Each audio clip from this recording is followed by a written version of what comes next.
Bienvenue dans le nord-ouest de l'Italie. Nous voici à la neige dans le Piémont où la station de Bardonecchia est à l'honneur.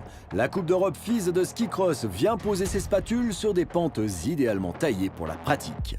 Le ski cross ne cesse de se développer et de devenir un sport de glisse populaire et majeur. Des règles simples, un spectacle efficace pour une discipline demandant de l'engagement sur la neige.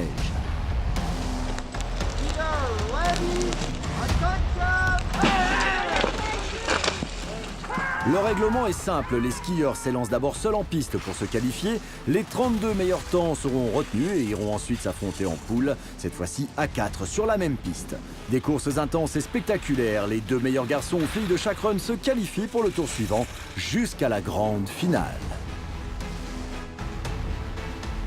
Des nerfs solides, un niveau de ski surélevé, du respect et de l'engagement à la fois, c'est ça le ski cross.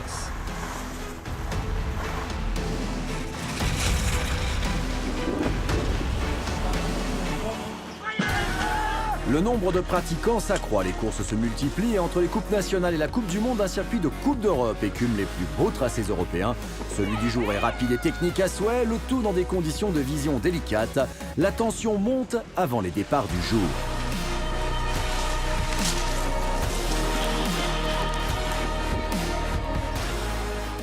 C'est une course à Bardonecchia, je dirais, très technique. Typé géant, une belle partie de géant en bas, un beau mur et en haut assez plat, mais il y a quand même des virages. Donc c'est pour ça aussi que je pense que ça nous réussit. Les Français, la technique en général, on s'en sort plutôt pas mal. C'est une très belle piste qui est relativement raide dans son milieu. Une partie géant peut être très intéressante. C'est là où on voit la différence entre les bons skieurs et les très bons. Cette piste demande du très haut niveau, il faut beaucoup de technique. C'est une piste avec des grandes courbes comme sur un Super G et avec d'autres passages particulièrement difficiles. Il faut un entraînement solide, c'est le plus important. Il faut prendre bien sûr le meilleur départ, rester devant ensuite et se méfier des passages difficiles en fin de tracé.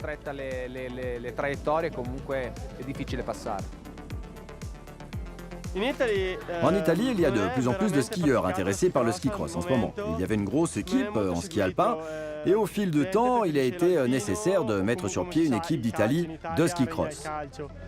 Petit à petit, l'équipe a grossi, les résultats commencent à être là, il y a quelques grands noms qui émergent, on a encore beaucoup de choses à prouver et on est là pour ça.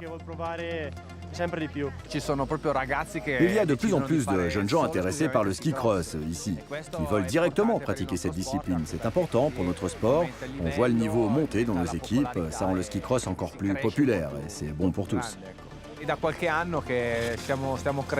Ça fait quelques années déjà que la fédération a décidé d'y croire, de nous aider à grandir. Et il y a un bon groupe maintenant qui est sur pied et nous allons emmener ce groupe au plus haut niveau évidemment. On a une équipe forte qui prend confiance, on avance vite et on se retrouvera bientôt au niveau Coupe du Monde, sans aucun doute. On va toujours chercher des alpins avec quand même un gros passé technique, c'est ce qu'il nous faut. Après, il leur faut un petit temps d'adaptation plus ou moins long selon certains, quoi. Et puis bah là, par exemple, oui, on a la François Place qui court avec nous sur cette course. Il a un gros passé d'alpin, je crois qu'il a à peu près une cinquantaine de départs en Coupe du Monde de géant slalom. Il fait très mal sur les qualifications, il est très très rapide, surtout sur une piste comme ça. Ouais. On rigole bien, il y a un bon esprit de groupe et c'est sympa, quoi. Après, ce qui m'a donné envie aussi de venir dans le ski cross, c'est que de toute façon en alpin ils voulaient plus de moi, donc du coup voilà, moi j'ai demandé, j'ai posé des questions, savoir si on voulait me prendre un peu ici et ils ont accepté, donc du coup moi je suis content parce que j'avais encore envie de faire de la compétition. Allons en compétition justement, une demi-finale dames de haut niveau. La Suédoise Alexandra Edebo en rouge, grande skieuse Laurie Marula, explosive française en vert, Amélie Schneider en bleu et Zoé Chély en jaune. Meilleur départ pour Edebo qui prend vite les devants, ça serre derrière avec Amélie Schneider en bleu, Zoé Chély en jaune, au milieu Laurie Marula. Ouh, ça s'est accroché au passage, la française Marula chute avec la Suisse. Mauvais départ pour ces deux-là, Edebo et Schneider n'ont plus qu'à rejoindre l'arrivée à leur rythme. Ce duo ira en finale, les deux autres en petite finale pour les places 5 à 8 du classement du jour. La Coupe d'Europe est une coupe continentale ouverte à tous les continents, d'où les Canadiennes sur la ligne, Abby McEwen en bleu, Alexandra Jelcic en jaune, la Suédoise Lisa Andersson en rouge, la Suissesse Talina Gontenbön en vert. Les équipes scandinaves ont une science de la préparation des skis, bonne glisse, une technique irréprochable pour Anderson en tête, Abby McEwen est légèrement décrochée, attaquée par Talina Gontenbön, une course extrêmement rapide. Les écarts sont faits entre ces 4 filles. Ça va être des conditions plus difficiles aussi en niveau visibilité dans la journée. En bas, il y a un banc de brouillard. Anderson a levé un peu le pied, ce qui permet à la Canadienne McEwen de recoller. McEwen qui prend la speed de la Suédoise.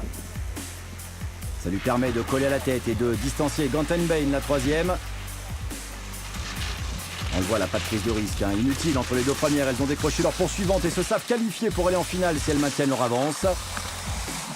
On arrive sur la fin de tracé, une dernière plongée sur la ligne d'arrivée.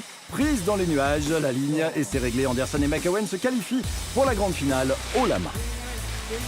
Au tour des garçons de s'élancer en demi-finale. En rouge, le Français place l'homme en forme sur le circuit en vert, Andrea Tonon qui court à la casa. Johannes Conrad pour la Suisse en bleu et Morgan Guiponi-Barfetti en jaune, l'autre Français de ce hit. Place est l'homme taillé pour cette piste. S'il réussit un bon départ, il a une science du géant qui va lui servir ici. Là d'entrée, il est devant, à l'arrière, il y a eu faute, hein, justement. Le Français Guiponi-Barfetti est out, ce qui fait que le Suisse Conrad occupe la seconde place. Synonyme pour lui aussi de qualification finale. L'Italien Andrea Tonon, troisième, va n'avoir qu'une poignée de virages maintenant pour remonter sur le deuxième. Sur une vision plus large, on juge mieux, hein, les espaces. François Place met un boulevard aux autres riders. Conrad fait tout ce qu'il peut pour garder une ligne limpide efficace. Le troisième Tonon fait tout ce qu'il peut lui pour aller choper une place de plus, une place en finale. Incroyable François Place du très grand ski, il est loin devant, derrière à l'approche de la partie finale un peu bouchée, Tonon place une attaque audacieuse. Il est à la maison, il est au contact, il se bat. Et c'est dans une zone de nuages accrochée, une nappe de brouillard d'une dizaine de mètres que les choses vont se faire. L'Italie envoie un de ses skieurs en finale, Tonon est deuxième et Place, le Français impérial, va avoir l'ascendant psychologique tant il fait office de favori désormais.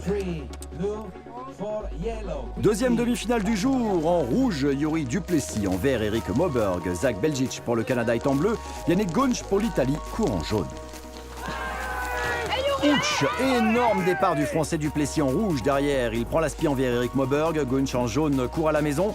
Inutile de dire qu'il va attaquer tous azimuts. En revanche, le Canadien Belgic semble déjà décroché. Il a du métier, Duplessis, le leader expérimenté dorénavant. Il skie vite et va profiter peut-être de la bataille qui s'annonce derrière lui entre Moberg et Gunch. Avec en embuscade un Canadien qui profitera de la moindre faute. Oula, ça s'est rapproché. Le groupe de skieurs est à nouveau compact. Le Canadien est plus rapide sur l'intérieur. Il revient dans le jeu. Et oui, Gunch en veut trop, il passe quatrième, Belzic en bleu va tenter de reprendre Moberg maintenant, tandis que Duplessis, lui, mène bien ce hit. On arrive sur la toute fin de parcours, dans la zone embrumée, mais rien ne vous échappera, là, c'est bien Duplessis qui va l'emporter, suivi de Moberg, cette série de demi est finie. On va passer après aux petites finales, toujours disputées car précieuses pour empocher des points en général. Ce sont les rounds qui octroient les places 5 à 8 de cette FIS Europa Cup à Bardonecchia en Italie.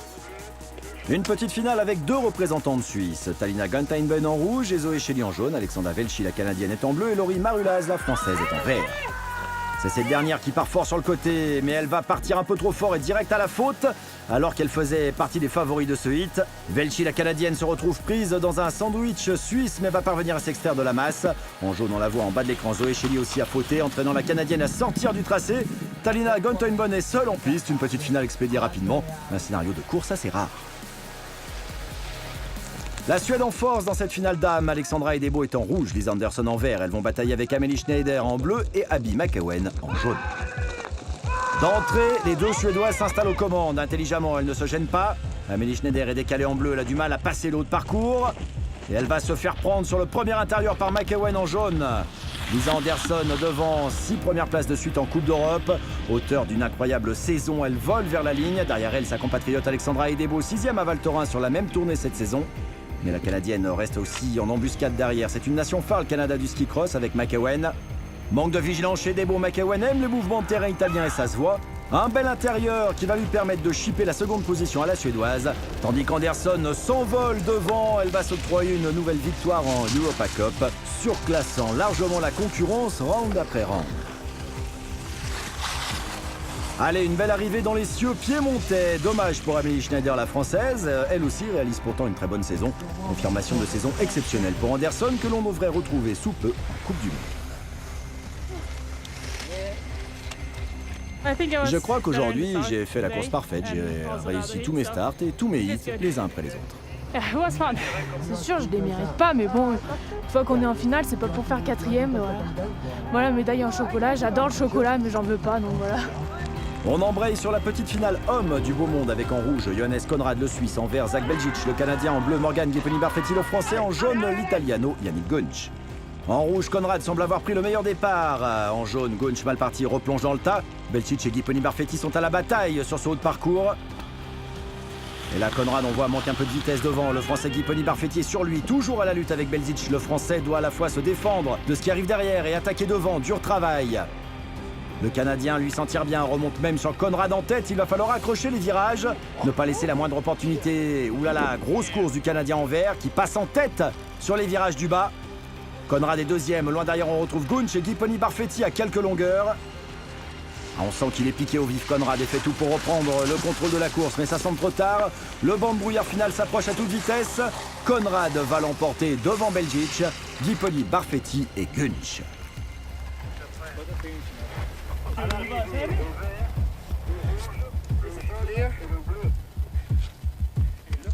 Dans cette finale homme, on retrouve le Frenchie volant François Place en rouge, accompagné par Yuri Duplessis en vert, Eric Moberg est en bleu, Andrea Tonon représentant la botte est en jaune.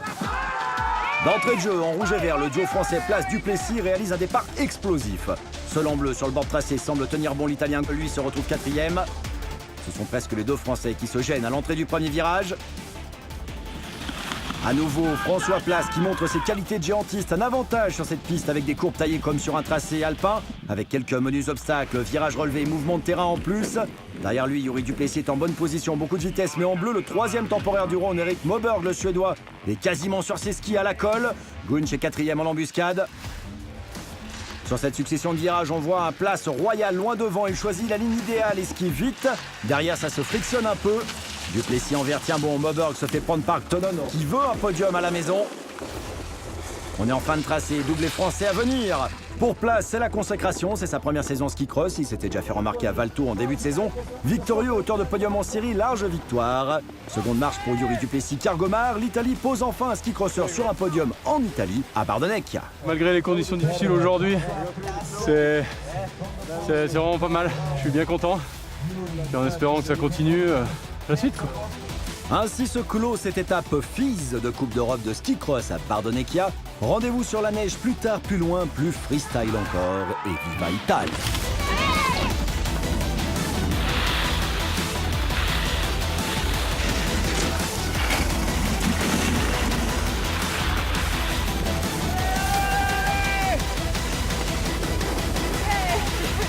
Bravo mon gars.